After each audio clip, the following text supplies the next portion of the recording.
बैठ जाओ कलीसिया अपने स्थान पर फटाफट, क्योंकि मैं लंबा बात नहीं करूंगा आज वचन से, क्योंकि हम आज सेकंड पार्ट भविष्यवाणियों की सभा, भविष्यवाणियों की मीटिंग में है। जिन्होंने पिछले संडे वचन नहीं सुना है उसे दोबारा सुनना होगा, तभी तुम लड़ीवार अपने आप को परमेश्वर की भविष्यवाणियों के नियम में अपने आप को बना सकोगे। ये बहुत बड़ा टॉपिक है भविष्यवाणियाँ, और जितना मैं इसमें जा रहा हूँ उतनी मेरी बुद्धि भी खुल रही है और मुझे समझ आ रही है। तो इसीलिए सतर्क रहना है, चौकस रहना है, अलर्ट रहना आप लोगों ने, क्योंकि पिछली बार मैंने जब आपको भविष्यवाणियों के बारे में बताया था तो इस दुनिया में शैतान भी भविष्यवाणियां करवाता है। जो उसकी पूजा करते हैं, जो इस दुनिया में उसकी मर्जी करते हैं, दुष्ट आत्माओं के ऊपर आगे बलिदान चढ़ाते हैं, जो तांत्रिक बाबा होते हैं, बाबा लोग होते हैं, ये ऐसा करते हैं, शैतान को, दुष्ट आत्माओं को खुश करते हैं। तो कुछ दुष्ट आत्माएं कई लोगों को इस्तेमाल करती है, उनके मुंह से जब बातें करती है तो लोगों को समझ आता है ये तो बिल्कुल राइट हमारे जीवन के बारे में बता रही दुष्ट आत्माएं। लेकिन जो कर रहे हैं दुष्ट आत्माएं, जिनको यूज करते हैं, वो भी नाश होंगे और सुनने वाले भी नाश होंगे, क्योंकि जो भविष्यवाणियां पवित्र आत्मा से होंगी वही तुम्हारे लिए जीवन होगा, और वो भी संदीपक काल का जीवन, सदा का जीवन। कितनों को बात समझ आ रही है? तो इसीलिए आज आप लोगों ने सीरियस होकर इस वचन को पकड़ना है, क्योंकि वो संडे का वचन सुनोगे तो उस समय मैंने जो शैतान झूठी भविष्यवाणियां करता है या इस्तेमाल करता है लोगों को, वो पढ़ाया था। लेकिन आज मैं जो बात करने वाला भविष्यवाणियों के ऊपर, कई तरह के टॉपिक है, कई तरह की बातें हैं, ये अभी चलता रहेगा संडे के संडे, क्योंकि जब तक आप इसे अच्छे से समझ ना पाओ, क्योंकि ये बहुत इंपॉर्टेंट मीटिंग है आप लोगों के लिए, आपके बहुत बड़े लाभ के लिए। तो इसलिए यहां पर आज हमने एक वचन, सबसे पहले मैं जल्दी जल्दी आपके लिए पढ़ता हूं यशायाह की बुक में, ताकि इस वचन को आप अपने जीवन में यूज करो और इस वचन में बढ़ जाओ। ये वचन मिलेगा हमें यशायाह 11 अध्याय में, उसका 1 और 2 वचन ऐसे लिखा है, तब यिशै के ठूंठ में से एक डाली फूट निकलेगी और उसकी जड़ में से एक शाखा निकलकर फलवंत होगी। यहोवा का आत्मा बुद्धि और समझ का आत्मा, जुक्ति और पराक्रम का आत्मा और ज्ञान और यहोवा के भय का आत्मा उस पर ठहरा रहेगा। हालेलुया। और उसको यहोवा का भय सुगंध सा भाएगा। कितना बड़ा ये वचन है कलीसिया, सुनो तो देखो ध्यान से। आज यहां पर वचन में लिखा है कि यिशै के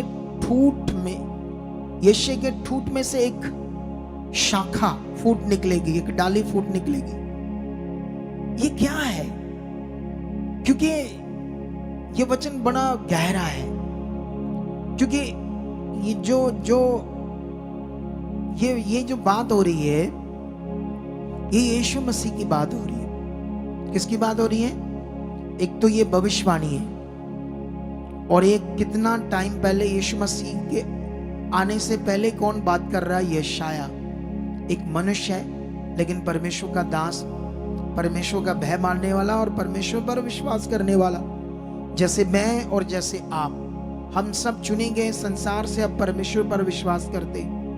हमारा मकसद बड़ा है हमारे जीवन का, लेकिन यहां पर जो ज्ञान है वो बहुत बड़ा है। वो ज्ञान है, एक तो भविष्यवाणी यीशु मसीह की, और लिखा वो जब फूट निकलेगी डाली और उसकी जड़ में से एक शाखा निकलकर फलवंत होगी, ऐसे करके यीशु की बात हो रही है। उसके बाद यीशु की बात हो रही है कि वो जो यीशु है वो इतना वफादार होगा खुदा के साथ कि बिल्कुल अपनी मर्जी नहीं पूरी करेगा। वो परमेश्वर की बात को इतना आदर देगा कि जैसे एक भय होता ना, ऐसे सुगंध की तरह उसका भय उसके अंदर होगा, इतना वफादार।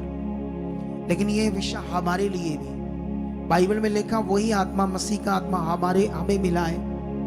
क्या वो आत्मा हमारे अंदर काम कर रहा है?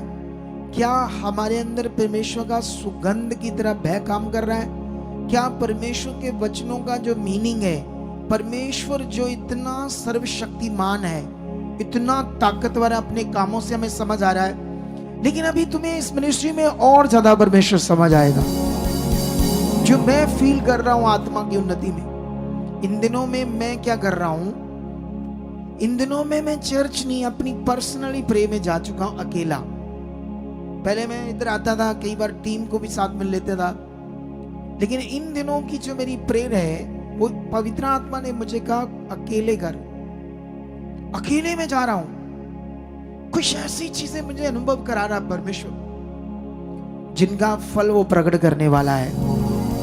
मुझे एक बड़ी बड़ी प्रे में जाना है, बहुत बड़ी प्रे में।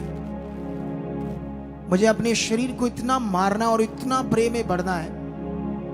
और प्रे एक बहुत बड़ा विषय आप सबके लिए। तुम लोगों ने भी अपनी प्रे में कॉन्टिन्यू सब बातों को रखते जाना है। कितनों को बात समझ आ रही? लेकिन यहां पर अब इस वचन के बाद मैं तुम्हें भविष्यवाणियों के बारे जो आत्मा के द्वारा होती है उसका थोड़ा सा ज्ञान देता हूं जल्दी जल्दी, ताकि आपको कुछ बातें समझ आए। मैं इसके बाद आने वाले संडे में और भी कुछ बातें बताऊंगा जो इससे भी बड़ी होंगी। लेकिन जितना जितना खुदा मुझे आत्मा के द्वारा समझा रहा है, मैं तुम्हें दे रहा हूं। अगर तुम यहां पर चेक करो यशाया की दूसरा सैमुअल, अगर तुम दूसरा सैमुअल की बुक यहां पढ़ोगे तो यहां पर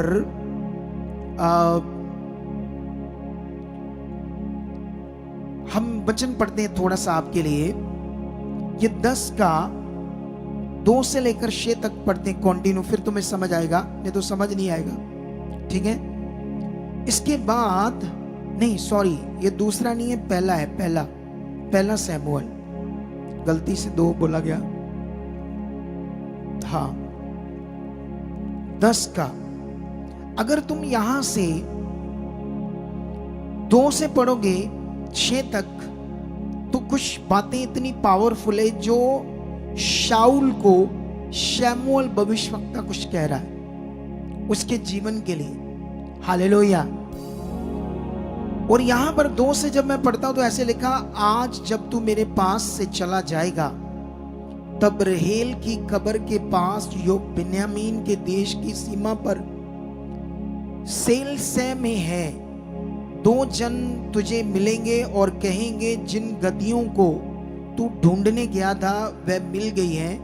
और सुन, तेरा पिता गद्दियों की चिंता छोड़कर तुम्हारे कारण कुढ़ता हुआ कहता है कि मैं अपने पुत्र के लिए क्या करूं। फिर वहां से आगे बढ़कर जब तू तबोर के बांज वृक्ष के पास पहुंचेगा तब वहां 3 जन परमेश्वर के पास बतेल को जाते हुए तुझे मिलेंगे, जिनमें से एक तो बकरी के 3 बच्चे और दूसरा 3 रोटी और तीसरा एक कुप्पा दाखमधु लिए हुए होगा। वह तेरा कुशल पूछेंगे और तुझे 2 रोटी देंगे और तू उन्हें उनके हाथ से ले लेना। जब तू परमेश्वर के पहाड़ पर पहुंचेगा जहां फिलिस्तियों की चौकी है, और जब तू वहां नगर में प्रवेश करे तब नबियों का एक दल तुझे सतान से उतरता हुआ तुझे मिलेगा और उनके आगे सतार, डब, बांसुरी और वीणा होंगे और वह नबूवत करते हुए होंगे। 6 में लिखा, तब यहोवा का आत्मा तुझ पर बल से उतरेगा और तू उनके साथ होकर नबूवत करने लगेगा। और जब तू परिवर्तित होकर और ही मनुष्य हो जाएगा। हालेलुया। यहां पर एक बहुत बड़ी बात शमूएल भविष्यवक्ता कर रहा है। किससे? शाऊल से। शाऊल के पापा की 2 गद्दियां गुम गई। ये कई देशों से ढूंढता इस शमूएल भविष्यवक्ता के पास आता है। तब तक इजरायली राजा मांग रहे थे परमेश्वर से और परेशान थे इजरायली। लेकिन जब उन्होंने राजा मांगा तो ये बात शमूएल को अच्छी नहीं लगी। लेकिन परमेश्वर ने इस बंदे को, शाऊल को, जो ढूंढता हुआ आया, इजराइलियों में सबसे लंबा था और इसका दिल तब यहोवा के लिए मगन था, यहोवा का ये खोजी था, उसकी व्यवस्था, उसकी आज्ञाओं में लीन था, इसीलिए परमेश्वर ने इसे चुना। कितनों को बात समझ आ रही? हालेलुया। परमेश्वर पापियों को भी चुनता है, गधों को भी चुनता है। बाइबल में लिखा नीचों और तुच्छों को चुनता है, ताकि उन्हें लज्जित करे जो अपने आप को कुछ समझते हैं। ये परमेश्वर की एक पावर है और एक पॉलिसी है जिसका हिस्सा तुम लोग हो। अगर तुम चाहते हो कि जो परमेश्वर का वचन तुम्हारे लिए लिखा गया मेरी जिंदगी में पूरा हो, तो तुम्हें भी खोजी बनना पड़ेगा, तुम्हें भी परमेश्वर को पहला स्थान देना पड़ेगा और अपने जीवन में परमेश्वर की इच्छा पर ध्यान देना पड़ेगा। रोज रोज रोज तुम्हारी जमीन है 10 एकड़, 5 एकड़, 40 एकड़, 50 एकड़, 100 एकड़, वो भाई के कॉलेज है 8-10। कोई और चर्च में ये बंदा जाता तो उस पास्टर की लालें छूट जाती, लेकिन मुझे ज्यादा मतलब नहीं उससे। कितनों को बात समझ आई? हालेलुया। यही बस मेरा मन है। मुझे पैसे वाला दिखा तो, पास्टर को दिखा तो लालें छूट जाएगी, लेकिन मुझे इनसे कोई मतलब नहीं। मेरा लक्ष्य बड़ा है। एक बार हमारे वहां झुग्गी झोपड़ वालों के बीच में एक बंदा बैठा था, 60 करोड़ का मालिक बैठा था, क्योंकि मेरी टीचिंग का असर था। किसी और चर्च में होता था, इधर बड़ी सी कुर्सी उसको बैठाया होता आगे ठगने के लिए उसको। मुझे किसी के पैसे नहीं चाहिए। नियम से जो भोगे वो खुदा के लिए भोगे, मुझे थोड़ी भोगे। मैं तो मनुष्य हूं, मेरे लिए थोड़ी भोगे तुम। कितनों को बात समझ आ रही? इसीलिए मुझे कुछ बड़ा करना है। कितनों को बात समझ आ रही? लेकिन यहां पर ये शैमुएल है, मुझे ऐसा ही भविष्यवक्ता अपने आप को प्रकट करना है। ऐसी चीजें बतानी है कि दुनिया दंग रह जाए। मेरी बस डिजायर है, मैं अपना प्राण छोड़ने से पहले परमेश्वर को इस हद तक प्रकट करना चाहता हूं। इसीलिए जो मेरे पास टीचिंग्स है वो इतनी पावरफुल है, जिसके विरोध में शैतान बड़ा है। मेरी टीचिंग के विरोध इतने लोगों को डाइवर्ट करता है, लोगों के सामने मेरी वीडियो आते ही स्किप कराता है, ताकि लोगों को ये समझना है, और दूसरों के सपने दे दे लेकर लोगों को उधर खींचता है।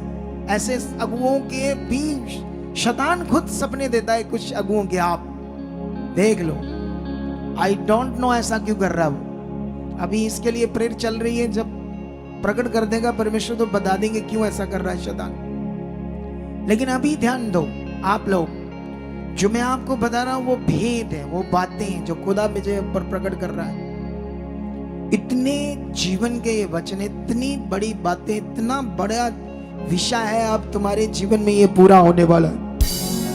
यहां कुछ ऐसा पूरा होने वाला है, सोच से परे परमेश्वर करने वाला है, सोच से परे पावर को प्रकट करने वाला है। कितनों को बात समझ आ रही? लेकिन यहां पर जो उसने उसको बताया, तूने पढ़ा ना, मैं रिपीट नहीं कर पाऊंगा, नहीं तो लंबा हो जाएगा वचन पढ़ा। कैसे उसे बताया, तुम्हें रास्ते में कौन मिलेंगे, 3 मतलब जानवर उसके हाथ में होंगे, 3 रोटियां होंगी, ये चीज होगी, वो चीज होगी। वहां जगह का नाम बताया, वो तुम्हें 2 रोटियां देंगे, ऐसा करेंगे, वो सब चीजें उसने बताई।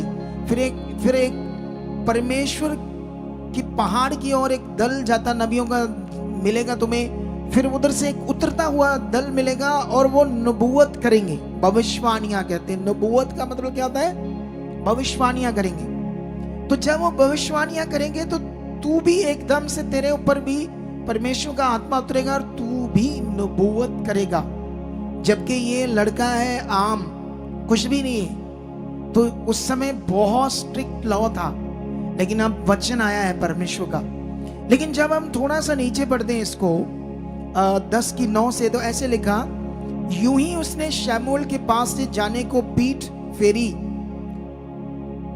तो ही परमेश्वर ने उसके मन को परिवर्तित कर किया, और वह सब चिन्ह उसी दिन प्रकट हुए। उसी दिन जो जो शमूएल ने कहा था सारा पूरा हुआ। क्यों? क्योंकि शाऊल बड़ा अच्छा बिलीवर था। उसने शाऊल की बातों को बहुत मन से लिया, फेथ से लिया था। ऐसे नहीं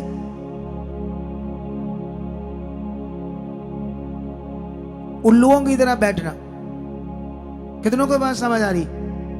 कोई सुसु करने चला गया, वो पशुओं की तरह उधर ही करते उधर ही फिरते रहे। देखो आज कैसे आए वापस। लॉ बना तो कितने मैंने देखा दौड़ के आ रहे थे, नहीं तो पहले कैसे आते थे? कुछ बेशर्म से, शर्म भी नहीं आती कि कौन सामने बैठा कौन देख रहा। आज लॉ को फॉलो किया, कितना अच्छा लगा मुझे, और खुदा को आपने खुश किया। कितनों को बात समझ आ रही? अगर दुनिया में लॉ ना हो तो क्राइम बढ़ जाए। जो क्राइम करते हैं उनको पता हमारी मौत होगी, लेकिन दुष्ट उन्हें कंट्रोल करता है। लॉ का डर तो है, लेकिन शैतान इतना कंट्रोल करता है, क्राइम करवाकर फिर मर जाते, नाश हो जाते। जब पुलिस से फौज से मुठभेड़ होती, गोलियां खाते और मर जाते। मरना ही है क्राइम करके, और क्या करना है। कितनों को बात समझ आई? लॉ इतना बड़ा चीज है। लॉ आपको सीधा कर सकता है। लॉ मतलब कानून, नियम, कानून, नियम, कानून। यही हमारी जिंदगी को सीधा चला सकते हैं। कितनों को बात समझ आ रही है आपको? लेकिन बाइबल में लिखा, इसीलिए सब कुछ उसकी जिंदगी में पूरा हुआ। 10 पढ़ते हैं क्या लिखा। जब मैं उधर उस पहाड़ के पास आए, तब नबियों का एक दल उसको मिला, और परमेश्वर का आत्मा शाऊल पर बल से उतरा, और वह उनके बीच में नबूवत करने लगा। जब उन सबों ने शाऊल को देखा ना, जब उन्होंने देखा शाऊल को, जो उसे पहले से जानते थे, ये देखा कि वह तो नबियों के बीच में नबूवत कर रहा है, तब आपस में कहने लगे, कीश के पुत्र को ये क्या हुआ? क्या शाऊल भी नबियों में का है? उसका कुल लेवियों का कुल नहीं था। भविष्यवक्ता याजक लेवियों के कुल से आते थे, और ये शायद बिन्यामीन के गोत्र का है। तो अब वो सोचने लगे ये कैसे हो गया। कितनों को बात समझ आई? अगर दिल अच्छा है तो गोत्र कोई नहीं, जात पात कोई नहीं। जात पात गोत्रें तो मनुष्यों की बनाई चीज है, हम तो मनुष्य हैं। कितनों को बात समझ आ रही? अगर दिल स्ट्रांग है, दिल अच्छा है, खोजी है, तो फिर होगा। सोचो, ये हाई लेवल की भविष्यवाणियां, हाई लेवल की भविष्यवाणियों के लेवल होते हैं। हाई लेवल, मीडियम लेवल और रेगुलर की भविष्यवाणी, रेगुलरी। आज मैं तुम्हें बताऊंगा रेगुलर ही भविष्यवाणियां कौन सी होती है। तुम्हें इसकी पहचान करके पकड़ना है, ताकि जब तुम्हारे लिए भविष्यवाणी आए रेगुलर ही कोई बात, तो तुम उसे सीरियस अपनी जिंदगी में ले पाओ और उसका फल ले पाओ। कितनों को बात समझ आ रही है? हालेलुया। मैं इतना जानता हूं, ये बंदा मान लो 500 करोड़ का मालिक है। अगर ये परमेश्वर के लिए बोना शुरू करे, ये कॉलेज का मालिक जो भी ये बोता है, इसकी वाइफ बोती है, लेकिन और दिल से ये बोए, तो परमेश्वर से 10,000 करोड़ का मालिक बना सकता है। कितनों को बात समझ आई? क्योंकि ऐसा लॉ है, ऐसा कानून परमेश्वर का बाइबल के अंदर, बीजने का लॉ। कितनों को बात समझ आ रही? लेकिन यहां पर हमने ये पावरफुल चीज को देखा, लेकिन यहां पर एक भविष्यवाणी ये थी आत्मा के द्वारा। ये आत्मा पवित्र आत्मा के द्वारा है। ये बड़ी चीजें तुम्हारी दिमाग में रहनी चाहिए। बाइबल तुम्हें रीड करनी चाहिए बहुत ज्यादा, और जो वचन तुम्हें समझ नहीं आएंगे उन्हें छोड़ देना, नहीं तो गड़बड़ हो जाएगी। तुम्हें परमेश्वर सही समय हमारे इस मिनिस्ट्री से उसका सही मीनिंग बता देगा। कितनों को बात समझ आ रही है? लेकिन अगर तुम लोगों ने बाइबल के वचन जो होते हैं उनकी समझ तुम्हें नहीं आई, और तुमने उनके मीनिंग को इधर उधर से गड़बड़ कर लिया, तो काम खराब हो जाएगा। इसीलिए मैंने आज एक पॉइंट बताया कि स्मार्ट मत बनना इधर उधर सुनकर।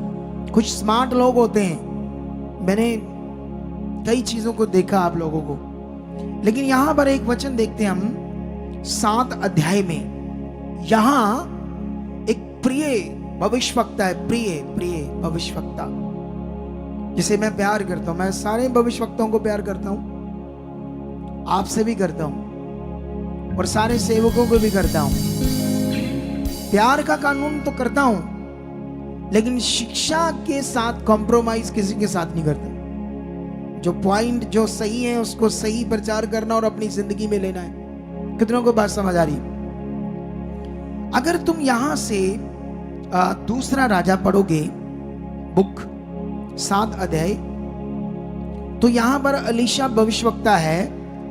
यहां पर एक वाक्य होता है उस जमाने में। वाक्य क्या होता है कि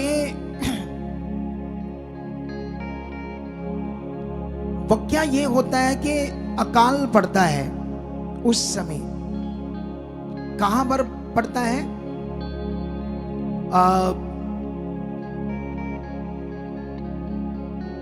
भूल गया मैं नाम एरिया का। चलो मैं पढ़कर तुम्हें समझा देता हूं, ठीक है? हम 1 और 2 पढ़ते हैं।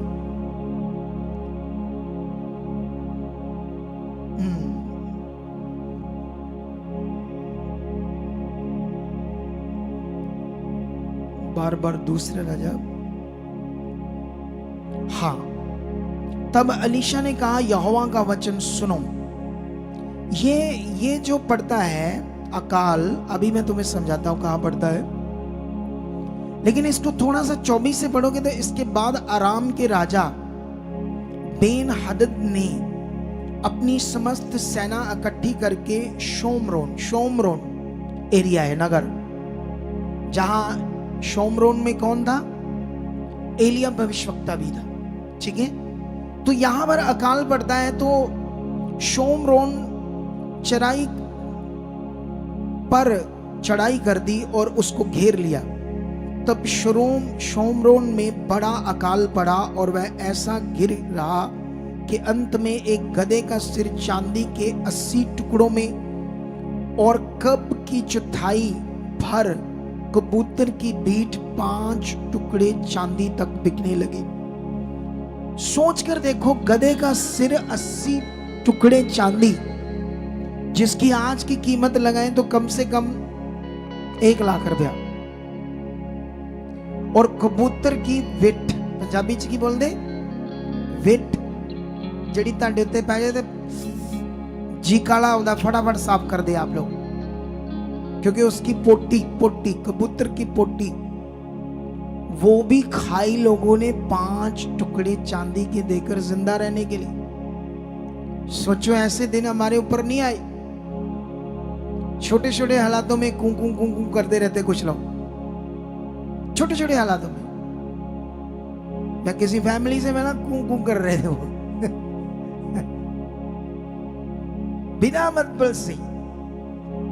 ये शैतान है, जब काम करता है वो मन आगे पीछे कर देता है।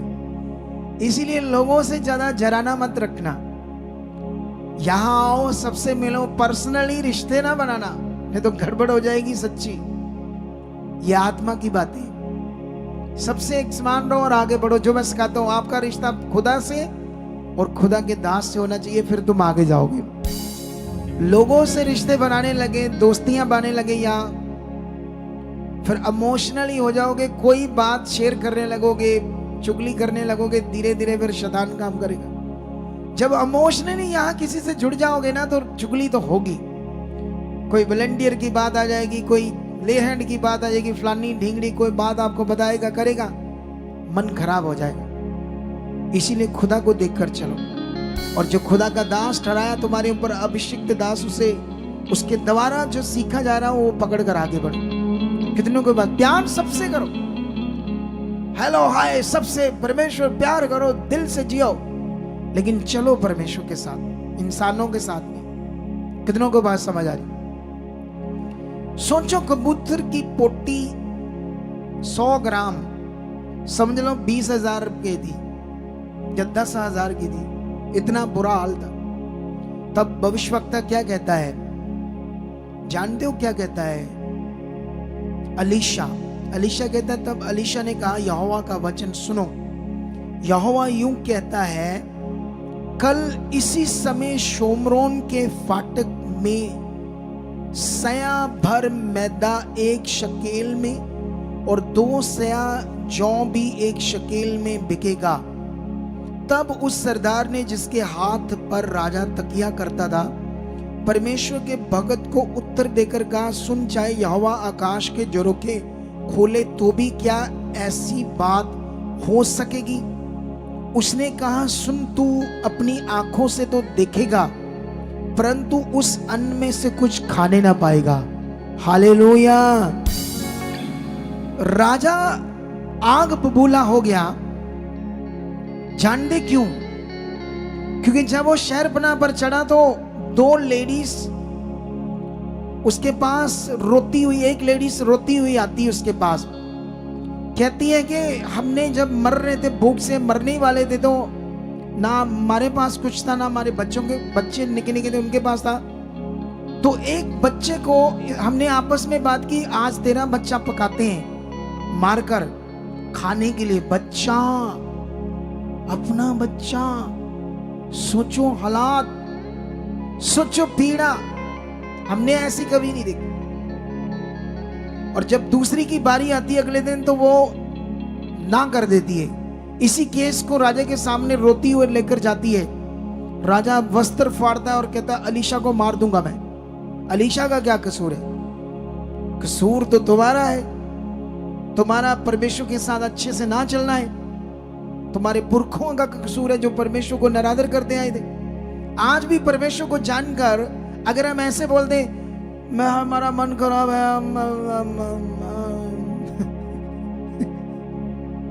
क्या बात करते ये लोग? ये मैं बात क्यों कर रहा हूं? भी मतलब हम परमेश्वर को छोड़ देंगे, ऐसे बात करते। कितनों को बात समझ आ रही? परमेश्वर से जरा सा दूर सोचा नहीं तो मौत तैयार है। मौत याद रखो, इतना संगीन विषय है।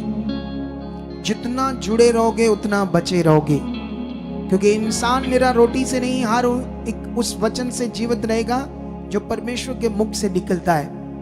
लेकिन यहां पर अलीशा आत्मा में आकर भविष्यवाणी करता है, कल ही 10 किलो की गुत्थी आटे की 1 रुपए की होगी और 20 किलो जौ का आटा 2 रुपए का होगा या 1 रुपए का होगा। सोचो, और कल यहां वचन पूरा होगा। ये आत्मा का भविष्यवाणी थी, आत्मा के द्वारा। सरदार का मैनेजर, मंत्री कहता है, शायद यहोवा आकाश के झरोखे भी खोल दे पर ऐसा नहीं हो सकता जो तू बोल रहा है। उसने कहा, तू अपनी आंखों से ये देखेगा लेकिन तू उस अन्न को खा नहीं सकेगा, क्योंकि तूने परमेश्वर के वचन का निरादर किया है। और कितने लोग हम में बैठे हैं जो परमेश्वर का वचन का क्या करते हैं? निरादर करते हैं। मैं थोड़ा सा पढ़कर सुनाता हूं ये तुम्हें। ये देखो क्या लिखा है यहां पर, क्योंकि परमेश्वर ने अपना काम पूरा कर दिया है। जब तुम पढ़ोगे रचना तो आपको समझ आ जाएगी। लेकिन 17 में लिखा, अब राजा ने उस सरदार को जिसके हाथ पर वह तकिया करता था फाटक का अधिकारी ठहराया। तब वह फाटक में लोगों के, मतलब अगर पढ़ोगे ऊपर से 16 में लिखा, तब यहोवा ने निकलकर आराम के डेरों को लूट लिया और यहोवा के वचन के अनुसार 1 सेया मैदा और 1 शकेल में और 2 सेया जौ 1 शकेल में बिकने लगा। 1-2 रुपए में 10-10 किलो की गुत्थी।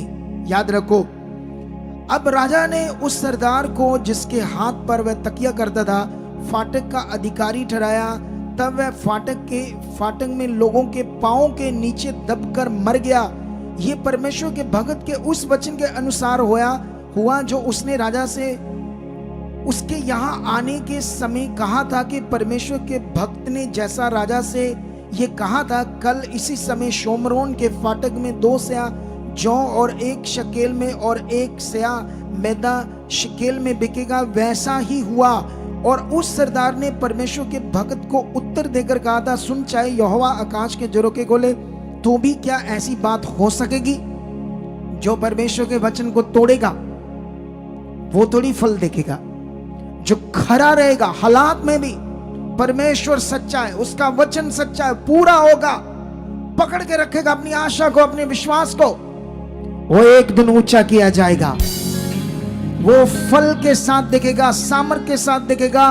और यहां बड़े बड़े काम, बड़ी बड़ी टेस्टमनी, प्रूफ है तुम्हारे सामने, तुम्हारे विश्वास के लिए, ताकि तुम्हें खाली ये ना लगे मुझे समझाया जा रहा है वचनों से, सिंपल समझाया जा रहा है। कब कैसे होगा? ये प्रूफ है कि तुम अपने मन को पक्का करके रखो खुदा के साथ कि वो जीवित खुदा है और वो सामर्थ्य है। कितनों को बात समझ आ रही? ये वो हाई लेवल की भविष्यवाणियां हैं जो परमेश्वर के वचन में मैंने तुम्हें समझाई है। लेकिन मैं चाहता हूं आपको प्रेरितों की बुक में लेकर जल्दी जल्दी से जाना। मैं अपना 10 मिनट के अंदर चाहता हूं आज का टॉपिक समाप्त कर दूं ताकि मैं इसे लंबा ना करूं।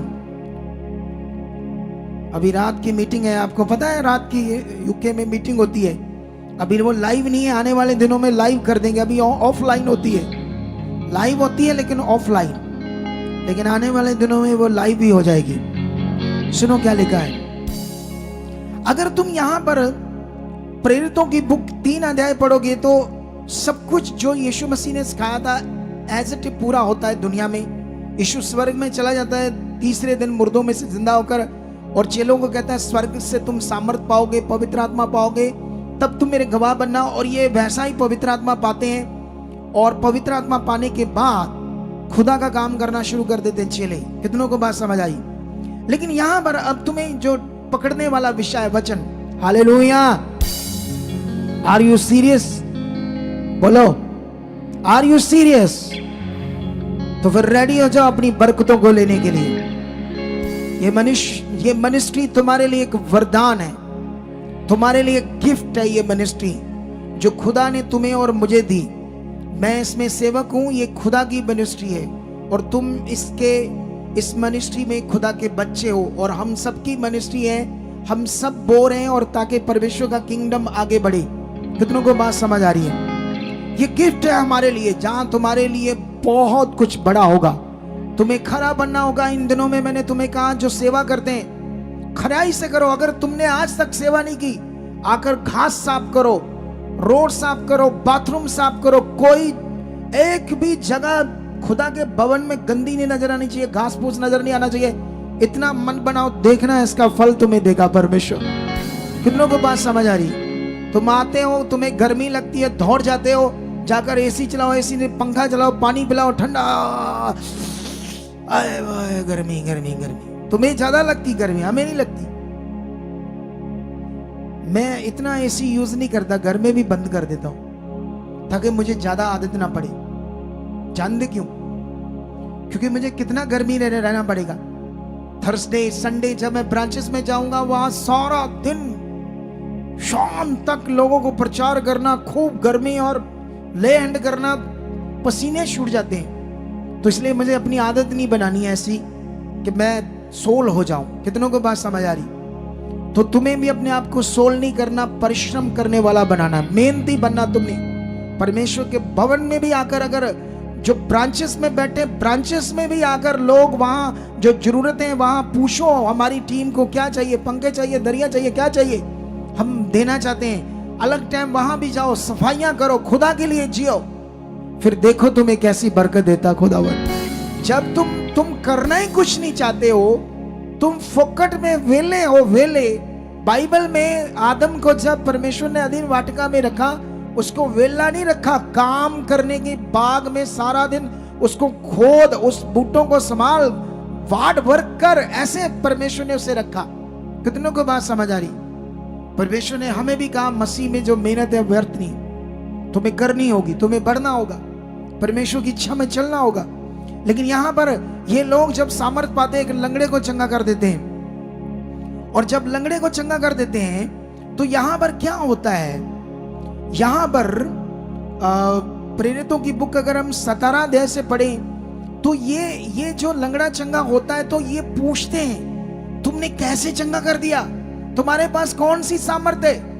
तुम तो मछलियां पकड़ने वाले हो, यीशु के साथ रहे हो। यीशु नबियों की तरह काम करता था या अपने आप को पुत्र कहता था। वो तो मर गया, पता नहीं कहाँ नहीं है, क्योंकि उनको नहीं पता वो जिंदा होकर चला गया।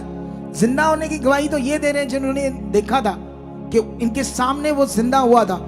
कितना बड़ा विषय है इस दुनिया में कि यीशु जिंदा हुआ है मुर्दों में, और ये सुसमाचार दुनिया को चाहिए। दुनिया के लिए जीवन है और तुम्हारे लिए ये सीरियस विश्वास है। अगर तुम इसे सीरियस विश्वास नहीं बनाओगे, हाँ। किसी ने पूछा, हाँ जी यस्सु मेरे पापा ली मरिया जिंदा हो आया। हाँ।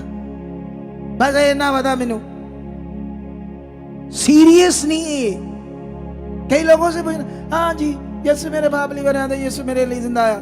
बस सिंपल। सीरियस हो जाओ, सीरियस। यीशु जिंदा हुआ है और ये बंदे उसके गवाह बने सीरियस होकर। जब बड़े बड़े याजक, बड़े बड़े बाबा लोग, बड़े बड़े गुरु संत महात्मा अपने को कहलाने वाले उस जमाने के ये चमत्कार देखकर कहते, तुमने कैसे इस लंगड़े को चंगा किया बताओ। तब वो क्या बताते हैं, आओ मैं पढ़ाता हूं आपको। 3:17 में लिखा, अब हे भाइयों मैं जानता हूं कि ये काम तुमने अज्ञानता में किए, क्योंकि ऊपर रचना पढ़ोगे तो उसने उन्हें कहा तुम्हारे बाप दादों ने यीशु मसीह को क्रूस पर चढ़ाया है, तुम्हारे लोगों ने, तुम्हारे जो सीनियर है उन्होंने चढ़ाया है। तो वो कहता है ये काम उन्होंने अज्ञानता में किया और वैसा ही तुम्हारे सरदारों ने भी किया। परंतु जिन बातों को परमेश्वर ने सब भविष्यवक्ताओं के मुख से पहले से ही बता दिया था, यीशु मसीह का आना, क्या क्या होना, भविष्यवक्ताओं ने पहले से लिख दिया। दुनिया की सबसे बड़ा ये ज्ञान, रियल राज्य खुदा का, जो दुनिया को नहीं पता, हमारा काम है इसमें विश्वास में बढ़ना और दुनिया को बताना। तुम एक किंगडम में हो, एक राज्य में हो। जब तुम्हारी मन की आंखें खुलेगी, जब तुम्हारे अंदर रीझ आ जाएगी, जब तुम्हारा मन परमेश्वर से लग जाएगा, तुम उसकी धार्मिकता में लीन हो जाओगे, तुम आत्मा से भरा हुआ उसकी खोज में बढ़ जाओगे, फिर दर्शन देखोगे, फिर ऐसा अनुभव फील करोगे जो तुमने देखा नहीं। जब तक तुम शरीर में रहोगे ये बातें तुम्हारे साथ होंगी, तुम नॉर्मल रहोगे जब तक तुम शरीर में रहोगे। कितनों को बात समझ आ रही? हम परमेश्वर इस दुनिया के मालिक के साथ हैं, जिसको पाने के लिए जंगलों में, पहाड़ों की दरारों में, गुफाओं में बैठे ऐसे बिछड़ा बन गए, इतने बड़े बड़े वाल हो गए, उसको ढूंढ रहे हैं। दुनिया जाकर देखो क्या कर रहे हैं। लेकिन तुम्हें सीढ़ी मिल गई है, तुम्हें रास्ता मिल गया है, उसे पाना और पूरी तरह से प्रकट करना तुम्हारे वश में है। तुम्हारे विश्वास में ये दे दिया गया है, तुम्हारे वश में ये कर दिया गया है कि तुम उसे समझ पाओ और प्रकट कर पाओ। लेकिन अगर हम ढीले रहेंगे, नॉर्मल रहेंगे, तो ये कर नहीं पाएंगे। कितनों को बात समझ आ रही? लेकिन यहां पर वो कहता है पहले से जो बताया भविष्यवक्ताओं के मुख से, उसका मसीह दुख उठाएगा। उन्होंने उसे उसी रीति से पूरा किया यीशु ने। इसलिए मन फिराओ और लौट आओ कि तुम्हारे पाप मिटाए जाएं, जिससे प्रभु के सम्मुख से विश्राम के दिन आए। और वह यीशु भेजे जो तुम्हारे लिए पहले से मसीह ठहराया गया। अवश्य है कि वह स्वर्ग में उस समय तक रहेगा जब तक वह सब बातों को सुधार ना कर ले, जिनकी चर्चा प्राचीन काल से परमेश्वर ने अपने पवित्र भविष्यवक्ताओं के मुख से की थी। जैसा कि मूसा ने कहा, प्रभु परमेश्वर तुम्हारे भाइयों में से तुम्हारे लिए मुझसे एक भविष्यवक्ता उठाएगा, जो कुछ वह तुमसे कहे उसकी सुनना। परंतु प्रत्येक मनुष्य जो उस भविष्यवक्ता की ना सुने, लोगों में से नष्ट किया जाएगा। और शमूएल से लेकर उसके बाद वालों तक जितने भविष्यवक्ता बोले, उन सब ने इन दिनों का संदेश दिया है। तुम भविष्यवक्ताओं की संतान और उस वाचा के भागी हो जो परमेश्वर ने तुम्हारे बाप दादों से बांधी। जब उसने अब्राहम से कहा, तेरे वंश के द्वारा पृथ्वी के सारे घराने आशीष पाएंगे, तो परमेश्वर ने अपने सेवक को उठाकर पहले तुम्हारे पास भेजा और तुम में से हर एक को उसकी बुराइयों से फेर कर आशीष दे। हालेलुया। मैं चाहता था और मेरे पास पेंडिंग वचन रह गए हैं। अगर मैं उन वचनों को तुम्हारे लिए बताऊंगा तो शायद मैं तुम्हें लंबा हो जाएगा आज का वचन। कितनों को बात समझ आ रही है? तो इसलिए मैं तुम्हें और नहीं लेकर जा पाऊंगा आगे, लेकिन यहीं मैं तुम्हें कुछ बातें समझाता हूं। ध्यान दो, बैठे रहो, ध्यान दो। वो भविष्यवक्ताओं की लड़ी समझा रहा प्रेरित पत्रस, जो उन्होंने, उनके पास पोथियां थी, नबियों की लिखी हुई पोथियां, और जो कुछ उनमें लिखा था वो उन्हें याद करा रहा, याद यीशु के बारे जो लिखा था। प्रूफ दे रहा था कि वो लिखा है इस नबी ने, इस नबी ने, इस नबी ने, इस नबी ने। तुम पढ़ोगे तो वो तुम्हें भी पढ़ा, उनकी पोथियां यहाँ लिखी है सारी। कितना रियल किंगडम खुदा के पास होने से कैसे मायूस रह सकते हैं, कैसे निश्चिंत रह सकते हैं, कैसे दबे रह सकते हैं, कैसे हम कुचले रह सकते हैं। इतना बड़ा खुदा पाने के बाद ये प्रॉब्लम तब है जब मन पीछे, जब नॉर्मल है, जब तुम उसके कानून, आज्ञाएं, नियम पर ध्यान नहीं दे रहे। जब 10 बजे संगति स्टार्ट होती उससे पहले सारे आकर बैठने में मन बनाओगे तो तुम एक एनर्जी को, एक पावर को देखोगे, अपने जीवन में कुछ खास देखोगे। जब मेरे मुंह से परमेश्वर तुम्हें कोई वचन देता है उसे सीरियस जब तुम लेते हो। रेगुलर भविष्यवाणियां क्या होती है? जैसे मान लो कोई बंदा मुझे मिला, जैसे मैंने यहाँ ले एंड कर रहा हूं और मैं बोल रहा हूं 1 महीने में ये होगा, ये भविष्यवाणी दे रेगुलर। किसी को कोई काम है, उसके बोला, मैंने कहा जा जा परमेश्वर ने तेरा कर दिया, ये रेगुलर भविष्यवाणियां हैं। लेकिन वो सोचते अच्छा पापा ने कहा था,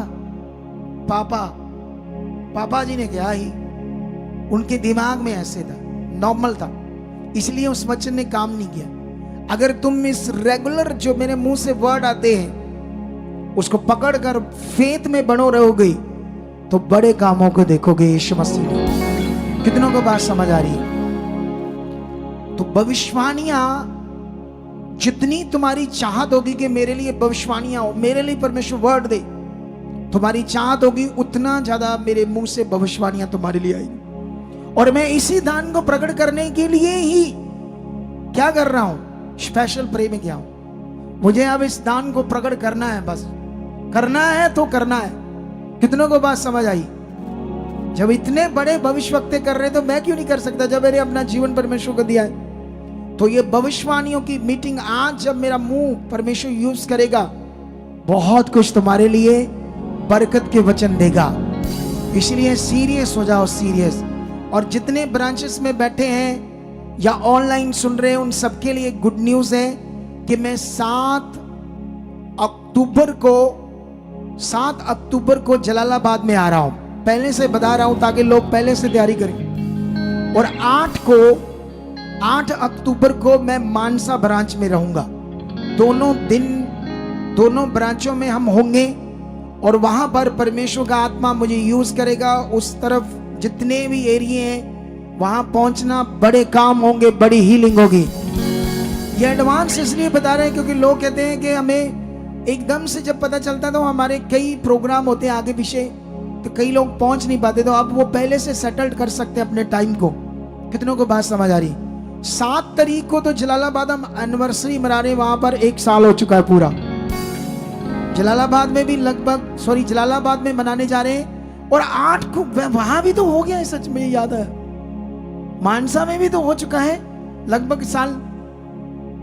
कहा हमारी टीम हुआ है या अभी पेंडिंग है? थोड़ा टाइम मानसा में पेंडिंग है, ठीक है, उसका देख लेंगे बाद में अगली विजिट में। लेकिन जलालाबाद में एनिवर्सरी मनाएंगे हम वहां पर। तो वहां पर जो जाना चाहते हैं वो एक फेस्टिवल की तरह होगा, मजा होगा, सब कुछ होगा, आनंदित होगा, खाना होगा, फूड होगा और खूब वचन और हीलिंग होगी। ये तभी होगा जब प्यास से रहोगे। तुम प्यास से तो दौड़ोगे और परमेश्वर के पीछे, और वो तुम्हें खम लगाकर फिर अकाबों के समान उड़ाएगा। जब तुम्हारी प्यास बढ़ जाएगी, प्रेयर करो, ऐसे प्रेयर करो, परमेश्वर तेरा वचन में लिखा है, यीशु मसीह ने कहा जो प्यासा है मुझ पर विश्वास करे, मैं उसके अंदर वो जीवन के जल की नदियां बह निकलेगी, क्योंकि मैं उन्हें जीवन का जल दूंगा। और ये वचन उसने पवित्र आत्मा के लिए कहा। इस वचन को याद करके बोलो, परमेश्वर ऐसा हो चुका है, ये प्रभु यीशु तूने वचन दिया था, ये वचन मेरी जिंदगी में एक जीवन की नदियां बह निकल चुकी है, मेरे अंदर जल की नदियां, जीवन की नदियां बन चुकी है, मैं ऐसा बन चुका हूं, ये वचन मेरी जिंदगी में पूरा हो चुका। कितनों को बात समझ आ रही? तुम वचन को याद करके अप्लाई करके अपने लिए प्रेयर करो, रोज करो, क्योंकि तुम अफीसियों के अकॉर्डिंग बाइबल में जब तुम पढ़ोगे पहला तिमोथियस, वहां पर प्रेरित पौल कहता है, हे तिमोथियस, जो भविष्यवाणियां तेरे विखे में की गई उनके लिए तू अच्छी लड़ाई को लड़, विश्वास की लड़ाई को लड़। जो भविष्यवाणियां हुई उसके लिए विश्वास की लड़ाई लड़। जो वर्ड तुम्हें परमेश्वर देता है वो एक तुम्हारे लिए बैटल हो जाता है, बैटल में शुरू हो जाता है, तुम्हारा युद्ध शुरू हो जाता है। कितनों को बात समझ आ रही? Spiritual battle. ये स्पिरिचुअल बैटल मतलब युद्ध का जो मैदान है वो कहाँ है? वो तुम्हारे मन में। अफिसियों में पढ़कर देखो उसे, तुम्हारे लिए वो लिखा हुआ कैसे तुमने हथियारों को बांधना है और कैसे उस युद्ध को लड़ना है। कितनों को बात समझ आ रही? जब तुम्हारे अंदर गंदे विचार हैं तब तुमने लड़ना है, ये मेरे लिए नहीं है, खत्म है, आउट है, गंदे विचार मेरे लिए नहीं। जब तुम्हारा फोन में मन जा रहा है, ध्यान रखो, नेगेटिव चीजें रीलें नहीं है मेरे लिए, परमेश्वर प्रे में जाओ, रखो, दूर हो जाएगा। जितनी गंदी बुरी बातें, धीरे धीरे वो युद्ध शैतान का है। शारीरिक बातें, अनाज्ञाकारी, बाहर जाना, जल्दी ना आना, लेट आना, ये अनाज्ञाकारी, ये हारने वाले चीजें हैं, तुम्हारे हारने की चीजें। वचन पूरा ना करना, पैसों का लालच करना, अपने विश्वास को ना बोना, बीज को ना बोना और लालच करना। चाहे तुम्हारी जमीन है, कुछ भी है, तुम्हारी फैक्ट्री है, तुम्हारा कुछ भी है, उसका तुम बीज खा जाते हो। अपने घर में तुम्हारे अंदर लालच आ गया है, एक दिन तुम बाबाओं को लटा रहे थे, एक दिन तुम मर रहे थे, मौत में थे, तुम भूल गए हो परमेश्वर के उपकार को, इसलिए तुम युद्ध हार जाओगे। तुम्हें शैतान नॉर्मल कर देगा या दूर कर देगा खुदा से एक दिन। ये सीरियस वचन है, ये अलर्ट करने वाले वचन है, ताकि हम वचन को पूरा करें। वचन को पूरे करते जाओगे तो तुम्हारे सिर पर मुकुट होगा और तुम राजे रानियों की तरह होंगे। और तुम राजे रानियों की तरह चाहते हो तो आज से फिर अपनी लड़ाई को लड़ना शुरू कर दो, आत्मिक लड़ाई को, जो तुम्हारे मन में शुरू है, ये बैटल स्पिरिचुअल। कितनों को बात समझ आ रही? आई होप आज का वचन तुम्हारी जिंदगी में काम कर चुका है। रेडी हो जाओ, मैंने अनाउंसमेंट कर दी है, 2 जगह पर मैं जा रहा हूं और आने वाले इस थर्सडे और आने वाले इस संडे में प्रभु भोज होगा, ब्रांचेस में भी और यहां पर भी। और व्हाइट कपड़े पाकर आना, अगर नहीं है आपके पास व्हाइट कपड़े तो इस बार तुमने कलरफुल कपड़ों में नहीं आना, ये भी तुम्हारे लिए वचन है। अब तुम इसे मानते हो या नहीं मानते, तुम्हारे ऊपर है। कितनों को बात समझ आई? इस थर्सडे पहला थर्सडे होगा प्रभु भोज का और पहला संडे होगा। आपने व्हाइट कपड़ों के साथ आना है और प्रभु भोज की मीटिंग को अटेंड करना है। हो सकता है मैं बीच में भविष्यवाणियों की बात करूं, लेकिन प्रभु भोज के भी ऊपर और सीरियस बात करूंगा आपके लिए। कितनों को बात समझ आ रही? भविष्यवाणियों का वचन इस संडे चलेगा, लेकिन साथ में प्रभु भोज की भी टीचिंग होगी। आज का वचन सीरियस है, दोबारा सुनना। खुदा तुम्हारी जिंदगी में बड़े काम करने जा रहा है। जो काम वो कर रहा है वो तुम्हारी जिंदगी में और बड़े होने जा रहे हैं। अपनी चिंता को खुदा के ऊपर छोड़ दो, हालात को साइड पर करके अपने मन को पक्का कर लो खुदा के साथ। पकड़ो नियम के अनुसार अपना बीज पकड़ो, अपना हदिया, अपना शुक्रनामा, अपने दशवांश। ऑनलाइन जितने भी लोग हैं वो सारे लोग जो हैं वो ट्रांसफर कर सकते हैं। आप पूरे इंडिया से देख रहे हैं इस समय, अलग अलग स्टेटों से देख रहे हो, या आप पंजाब से देख रहे हो, कहीं से भी, या यहाँ बैठे हो, अपने सीड को, अपने बीज को, अपने दशमांश को, अपनी भेंट को, अपने स्पेशल सीड को अपने हाथों में ले लो, ताकि हम परमेश्वर के लिए बोएं, उसके किंगडम के लिए, ताकि रूहें बचे। ये रूहों को बचाने के काम के लिए नियम दिया गया तुम्हें। परमेश्वर जिसने हीरे, सोना, चांदी, लोहा, पीतल, पेट्रोल, डीजल बनाया है, उसका तुम्हारा ये छोटा सा बीज क्या है उसके सामने। लेकिन तुम्हारे लिए एक आज्ञा दी है, तुम्हारे विश्वास के लिए, कि तुम परमेश्वर से वफादार हो या नहीं हो। इसलिए ये नियम ठहराया गया है। ऑनलाइन जितने लोग हैं, ये हमारी सोसाइटी के अकाउंट्स नंबर है, स्क्रीनशॉट ले लो। दोनों बैंक्स को, HDF बैंक और कोटक महिंद्रा बैंक, दोनों बैंक को स्क्रीनशॉट ले लो और साथ में दोनों को, इनके QR को भी स्क्रीनशॉट ले लो। किसी भी ऐप के द्वारा आप ट्रांसफर कर सकते हो। इन बैंकों में, इन QR कोड में भारत से ही सिर्फ डाला जाता है, फॉरेन से नहीं डाल सकता कोई भी, ना ही डाले, according to Indian law according. और ये एक व्हाट्सएप नंबर है फॉरेन के लोगों के लिए, मेरी निगरानी में रहेगा। जब भी आप मैसेज छोड़ोगे मेरी निगरानी में आपको रिप्लाई मिलेगा। ये 2 नंबर फॉरेन के लोगों के लिए हेल्पलाइन नंबर है, बाकी सारे नंबर भारतीय लोगों के लिए। आइए सीड बोएंगे, प्रार्थना करते हैं। खुदाबंद तेरे पवित्र लोग जितनों ने तेरा आज वचन ग्रहण कर लिया, आप इनकी जिंदगी में काम कर चुके हो। आज बड़ी भविष्यवाणी आ चुकी है, जो प्रोफेटिक वर्ड, चंगाई के वर्ड मेरे मुंह से निकलेंगे, इनकी जिंदगी में काम करेंगे। आज जब ये बीज बोएंगे पूरे विश्वास के साथ, इनका बीज जैसे कुरनेलियस का स्वर्ग में बीज गिना गया था, याद किया गया था, इनका बीज भी परमेश्वर तेरे सामने याद किया जाएगा। मैं तेरे दास होने के नाते इनके बिजनेस पर, परिवार पर, कारोबार पर बरकत को मांगता हूं। बहुत बरकत आज की है। निश्चय खुदाबंद मैं भी बोता हूं और विश्वास करता हूं, लाखों गुना बो चुका हूं यीशु नाम से। अगले 4 मिनट में ये बीज बोया जाएगा, उसके बाद एकदम से मैं प्रार्थना स्टार्ट कर दूंगा। रेडी हो जाओ। अपने हाथ ऐसे सामने रखना बीजों वाले, आंख बंद करके, चेहरा नीचे ना करना, लोगों को पता नहीं चलता आप क्या क्या चाहते हो। अपना मुंह सीधा रखकर अपने हाथों को डालकर बीज डालना परमेश्वर के लिए। अगर स्पेशल सीड लाए हो तो सीड बॉक्स में डाल देना, ये तो बैठे बैठे डाल देना ब्लेसिंग थाली में। अगले 4 मिनट में मैं अपनी प्रार्थना शुरू कर दूंगा। गाओ। हो मेरी जिंद जान यीशु तेरे नाम, एक एक सांस यीशु तेरे नाम में। जान यीशु तेरे नाम में, एक एक सांस यीशु तेरे नाम में।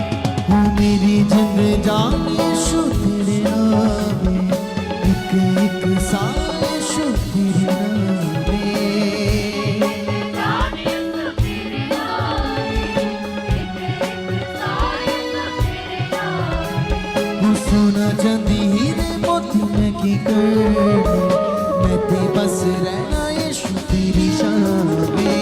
सोना चांदी हीरे मोती मैं की करे, मैं ते बस रहना यीशु तेरी शान में। हो सोना चांदी हीरे मोती मैं की कर, मैं ते बस रहना यीशु तेरी शान में। सोना चांदी हीरे मोती मैं की करे, मैं ते बस रहना यीशु तेरी शान में। हो जिंद तेरे नाम में, साह तेरे नाम में, मेरा सब कुछ है मसीहा तेरे नाम में।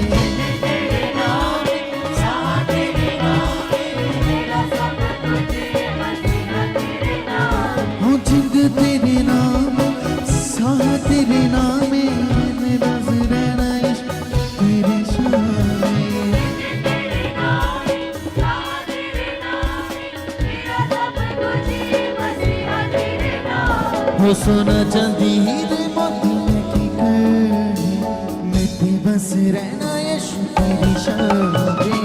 सोना चांदी हीरे मोती मैं की करे, मैं ते बस रहना यीशु तेरी शान में। हमारे चर्च का पता है GT road Manawala, Delhi public school, new bypass, Tarn Taran road, Rajyawal Chowk. आप अगर दूर से आ रहे हो या किसी दूसरी स्टेट से आ रहे हो तो आपको 2 या 3 दिन तक यहाँ चर्च में रुकना होगा, ताकि हम आपको वो बातें बता सकें जिससे आपका निश्चय छुटकारा होगा।